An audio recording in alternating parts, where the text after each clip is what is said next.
پھر بات ہے رسپیکٹ کی کہ انڈیا کو کیوں رسپیکٹ مل رہی ہے دنیا میں، یا پھر وہ ایک جگہ کیوں بنا رہا ہے.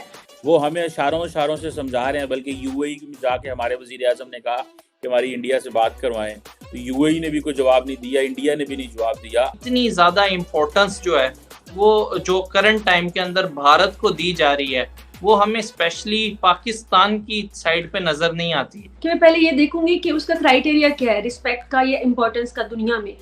دنیا بھی ایک، اگر آپ چھوٹے لیول پہ دیکھیں نا تو ایک فیملی ہے، فیملی سے بعد ایک محلہ، شہر، ملک، اور اس کے بعد دنیا. تو ان کا سسٹم تھوڑا بہت جو ہے وہ ایک جیسا ہی چلتا ہے.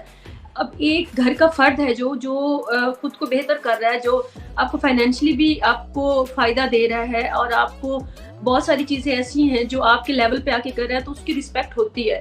تو میرے خیال میں انڈیا کی رسپیکٹ کا اگر دیکھا جائے پیچھے، تو اس کی جو بیسک جو ہے وجہ ہے، اور جو ہاتھ باقیوں میں سے کیا آئے گا کہ انہوں نے وہ چوز کیا ہے جو دنیا کو چاہیے تھا. دنیا جو اپریشیٹ کرتی ہے، انہوں نے سائنس کو چوز کیا، انہوں نے ایکسٹریمزم کو جتنا ہو سکا انہوں نے پبلک فارم پہ آ کر انہوں نے کہا کہ ہم کنڈیم کرتے ہیں، انہوں نے اور نہیں. اچھا دیکھیں، پرسنل لیول پہ ملکوں کے بہت معاملات چل رہے ہوتے ہیں بہت ساری جگہوں پہ، لیکن آپ کا ایک اسٹیٹ نیریٹو کیا ہے، وہ آپ کا دنیا کو وہ شو ہوتا ہے. تو انہوں نے آ کر جب پبلکلی ہمیشہ آپ دیکھیں ہسٹوریکلی انہوں نے کہا کہ ہمیں پاکستان سے خطرہ ہے، ہمیں جہادی تنظیموں سے خطرہ ہے، ہم لوگ ایکسٹریمزم کو پروموٹ نہیں کرتے. داؤ کہ ان کے پاس بہت سارے ایریاز ایسے ہیں جو کہ تھوڑے کنٹروورشل تھے، چاہے اس کشمیر کا لے لیں آپ، اس میں پنجاب کا لے لیں، بہت سارے معاملات. لیکن they played it very well کہ انہوں نے آ کر دنیا کے سامنے یہ کہا کہ نہیں، دس از ناٹ اس، ہم لوگ سائنس کو آگے رکھیں گے، ہم نالج کو آگے رکھیں گے. انہوں نے کوشش کیا کہ وہ اپنی وہ والی سائڈ جو ہے دنیا کو وہ دکھائیں، اور جو کہ ہے تھی تو دکھائی نا. تو کمپیریٹیولی میں دیکھتی ہوں پاکستان نے تو کبھی ایسی کوشش نہیں کی. اس کے اکارڈنگلی تو میں کہتی ہوں کہ پہلے بھی پاکستان کو آپ کی جگہ کی، جس جگہ پہ آپ موجود ہیں، اس کا اگر فائدہ اٹھا کر آپ نے اہمیت لی ہے، جب آپ کو مطلب آپ کے پڑوس میں جب کبھی کسی کو رشیا کو ضرورت پڑی یا پھر امریکہ کو ضرورت پڑی، آپ نے ان کا ساتھ دیا ہے، تو اس معاملے میں آپ کی اہمیت رہی. لیکن بہرحال کوشش کبھی نہیں کی پاکستان نے کہ وہ جگہ بنائے اور پھر نہ بنی ہو. بات تو وہاں پہ آتی ہے نا. تو پاکستان نے، میرا نہیں خیال کہ کبھی بھی ان 76 سالوں میں سائنس، ٹیکنالوجی یا پھر ایک اسٹیٹ لیول پہ آ کر بہتر امیج 9/11 کے بعد ہی صحیح، لیکن ایک وہ بڑا پرومیننٹ سا آ کر ایک اسٹیٹ نیریٹو رکھنا کہ نہیں جی وی سے نو ٹو ایکسٹریمزم، یا پھر آپ اس کو طالبان کے لیے سمجھ لیں نیریٹو. تو ہمارا نیریٹو ہمیشہ کنفیوز رہا ہے، اور انڈیا کا کمپیریٹیولی نیریٹو ہمیشہ کلیئر رہا ہے. اسٹیٹ لیول کی بات کریں، انڈیویجولز کی بات نہیں ہو رہی. ادھر بھی کئی لوگ ہو سکتے ہیں جو کنفیوز ہوں، یہاں پہ بھی، لیکن اسٹیٹ نیریٹو کافی کلیئر رہا ہے. اور یہ بہت بڑا ایک میں سمجھتی ہوں ان کا وہ کریڈٹ ہے کہ اس کے بعد پھر دنیا نے آہستہ آہستہ ان کو ریکگنائز کرنا شروع کی. اس کے بعد آتی ہے سائنس، اس کے بعد آتی ہے اقتصادی ترقی. تو یہ ساری چیزیں جو ہیں وہ بعد میں آتی. پہلے آپ نے اس کے اوپر کام کرنا جو آج سے 20 سال پہلے، 25 سال پہلے کرنا شروع کیا ہوتا ہے، تو آپ کا ایک نیریٹو جو ہے وہ دنیا میں بنتا ہے. تو ہمارا مجھے ایک بات بتائیں، ابھی آئی فون 15 جو ہے وہ لانچ ہوا ہے، اس کے اندر بیسیکلی جو انہوں نے جی پی ایس سسٹم استعمال کیا ہے، وہ بھی بھارت کا نیوک سسٹم جو ہے وہ استعمال کیا گیا ہے. ایک تو وہ میڈ ان انڈیا پروگرام کے تحت بنا ہے. پوری دنیا میں جو ایک میسج گیا ہے وہ یہ گیا ہے کہ اب چائنا میں مینوفیکچرنگ نہیں ہو رہی، اب کون سی کنٹری مینوفیکچرنگ کرے گا آئی فون کو؟ بھارت کرے گا. آپ کوئی بھی شعبہ اٹھا کے دیکھ لیں، آپ چھوٹے سے چھوٹی چیز کی بھی اگر بات کرتے ہیں تو بھارت کا اب بڑا اسٹرانگ نیریٹو ہے، اور اب سے نہیں کافی ٹائم سے یہ ہے کہ اب ہم بھارت کے اندر ہی بنائیں گے اس کو. میڈ ان انڈیا پروگرام کے تحت ہم جو مینوفیکچرنگ کریں گے وہ ہی اپنے ملک کے اندر ہوگی. کوئی باہر کا انویسٹر بھی آنا چاہ رہا ہے تو وہ آ کے یہاں پر ہی اس کو مینوفیکچر کرے، نہ کہ اسمبل کرے. اور اس چیز کا ہم نے ریزلٹ یہی دیکھا کہ پوری دنیا میں اس چیز کو تسلیم بھی کیا گیا ہے، اور پوری دنیا اس چیز کو اپریشیٹ بھی کرتی ہے بھارت کی. آپ کو لگتا ہے کہ یہی چند وہ موٹی وجوہات ہیں کہ جو اپنی مدد آپ کے تحت کرتے ہیں، پھر دنیا بھی ان کی رسپیکٹ کرتی ہے؟ ہمارا وہ سٹانس رہا نہیں اسٹارٹ سے.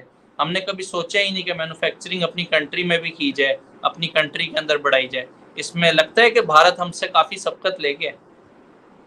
اوبویسلی 100%. دیکھیں جی، آپ آئی فون کے بارے میں اگر آپ بات کریں تو آپ ہمیشہ یاد رکھیے گا کہ ورلڈ لیول پہ آپ اگر پروڈکٹس کا جو کنزمپشن ہے وہ آئی فون کی اس طرح سے ہے کہ آپ کا ایک نام ہے اس کے ساتھ جڑا ہوا، ایک शोहरत है उसके साथ जुड़ी हुई, अगर उसको हो आकर पब्लिकली और ये चीज़ बार बार प्रोपोगेट की जाती है कि अब यहाँ पे मैन्युफैक्चर होगा या यहाँ पे, तो इसका मतलब है कि ना सिर्फ इसके अंदर एक पैगाम है कि अब हम लोग इंडिपेंडेंट होने जा रहे हैं बहुत सारी चीज़ों में, अब हम अपने जो कारोबार हैं उनको हम तरजीह दे रहे हैं, हम दुनिया के साथ कदम से कदम मिलाकर चलना चाहते हैं।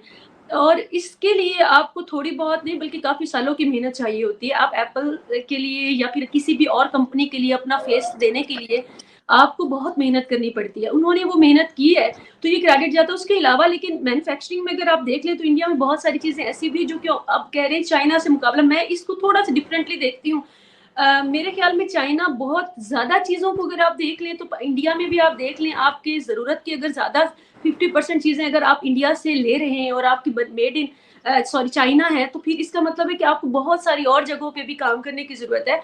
Apple is a good face के आप मार्केटिंग के लिए, लेकिन मेरे ख्याल में इससे मज़ीद आगे 2 कदम चलते हुए इंडिया को बहुत सारी चीज़ों में इंडिपेंडेंट होने की ज़रूरत है, बहुत सारी चीज़ों को खुद मैन्युफैक्चर करने की ज़रूरत है, इसके ऊपर तवज्जो देने की ज़रूरत है। लेकिन अगर आप आईफ़ोन का कहें तो मेरे ख्याल में एक स्ट्रैटेजिकली एक अच्छा तरीका है दुनिया के सामने अपना ये वाला फेस लाने के लिए कि आप हम पे ट्रस्ट कर सकते हैं। इसका सबसे बड़ा ये एक साइकोलॉजिकल फैक्टर है कि आप एक बहुत बड़ी कंपनी को आप अपने लोगों के साथ इस तरह से आप उनको इंटरमिंगल करें और उनको अपना नाम दें, अपना चेहरा दें, तो दुनिया में एक बहुत वाइटल किस्म का पैगाम जाता है कि we are open now and we are going to work on this. लेकिन अगर इसके तनाजुर में अगर आप पाकिस्तान को देखें तो मैं नहीं समझती कि एप्पल तो is a very big name. Pakistan की तरजीहात जो हैं वो कभी भी ये नहीं रही कारोबार की, आप जानते हैं। हमारी जो तरजीहात हैं वो जो रही हैं उसमें हमने बड़ा नाम कमाया है, और यूँ बदनाम ना होंगे तो क्या नाम ना होगा। उसमें हमने जो हमारी स्टेट चाहती थी या जो हम उन्होंने चाहा ज़िंदगी में या इस 76 सालों में, वो मेरे ख्याल में बड़े सक्सेसफुली उन्होंने पाया है। ये प्रायोरिटीज़ में कभी था नहीं कि हम कभी ज़िंदगी में एप्पल या फिर कोई भी इंटरनेशनल कंपनी या फिर कोई कारोबार या फिर हमको एक चेहरा जो पाकिस्तान का एक सॉफ्ट फेस होता है ना, कि आप इसको मीडिया के ज़रिए, आप इंटरटेनमेंट के ज़रिए, अब बहुत सारे तरीके होते हैं, आप इसको इंट्रोड्यूस करवाते हैं दुनिया से, क्योंकि दुनिया अब बदल गई हुई है ना। आज से 50 साल पहले की दुनिया और थी, आज की दुनिया और है। आज आपको अपने आप को पोर्ट्रे करना पड़ता है एक तरह से दुनिया के सामने, अपना सॉफ्ट इमेज आप अपने फनकारों के ज़रिए करते हैं, आप अपने कल्चर के ज़रिए करते हैं, आप अपनी सेहत के ज़रिए करते हैं, आप अपने छोटे कारोबार हो या बड़े कारोबार, वो एक बड़े लेवल पे आगे तो कारोबार के ज़रिए इन्वॉल्व करके करते हैं। G20 उसकी एक एग्जांपल है इंडिया की, और एप्पल का वहाँ पे मैन्युफैक्चर होना एक बड़ी एग्जांपल है वहाँ की। चाँद पे उनका लैंड करना, आपको लगता है कि जो दुनिया में सबसे साइंटिफिकली बड़ा काम यही है कि चाँद पे आपने लैंड किया? नहीं, मेरा नहीं ख्याल। दुनिया में साइंस ने बहुत काम किया और अभी भी साइंस बहुत काम कर रही है, और उसमें इंडिया कहीं भी नहीं है, दूर-दूर तक नहीं है। अगर आप उसको मेडिसिन के लेवल पे देखें, साइंस के लेवल पे देखें, रोबोटिक में देखें, बहुत सारी चीज़ों में, लेकिन उन्होंने चूज़ वो किया। लेकिन वो जो कर रहे हैं वो भी बहुत प्रोमिनेंट है। लेकिन उससे ये है कि एक वर्ल्ड वाइड आपका एक इमेज चला जाता है कि अगर आप चाँद पे गए हैं तो this is a very positive. आप आई मीन टू से कि मैं ये कनेक्ट इसलिए कर रही हूँ कि they are playing very intelligently. अगर वो लोग लेट शामिल हुए ना इस दौड़ में, दुनिया की इस दौड़ में तरक्की की, तो उन्होंने बड़े इंटेलिजेंटली खेला है और उन्होंने उस देर से शामिल होने वाली दौड़ में भी अपनी स्पीड बड़ी तेज रखी है, और वहाँ पे उन्होंने वो रखी है स्पीड जहाँ पे उनको रखनी चाहिए था। And must credit goes to their leadership कि उन्होंने फिर दुनिया के सामने अपना इमेज बेहतर बनाना, मल्टी कल्चरल शो करना खुद को, और वो हैं भी बहुत सारे रंग, और आप उसके साथ फनकारों के ज़रिए आप सॉफ्ट इमेज अपना करते हैं। साइंस में आप वो चीज़ें करते हैं जिसमें आपका दुनिया में एक किस्म का आपका चेहरा जो है वो बिल्कुल सामने है, ये इंडिया इज़ डूइंग दिस। तो वो स्मार्ट खेल रहे हैं, बहुत अच्छा खेल रहे हैं, और I wish them best of luck कि वो ऐसे ही करते रहें। और I am very much amazed और आई मस्ट एप्रिशिएट कि जिस तरह से, और ये मैंने सारे इनको क्रिटिकली एनालाइज करके मैं बात कर रही हूँ कि ये जो सारे ये जो मैंने आपको माइलस्टोन बताए हैं ना, कि चांद पे जाना, एप्पल, G20, ये सारी जो एक आप क्रिकेट के जरिए, आप फनकार के जरिए, अब ये बड़ी खूबसूरत चीज़ें और बड़ी क्रेडिटफुल चीज़ें हैं कि अगर आप ये कर रहे हैं, आप इंटेलिजेंट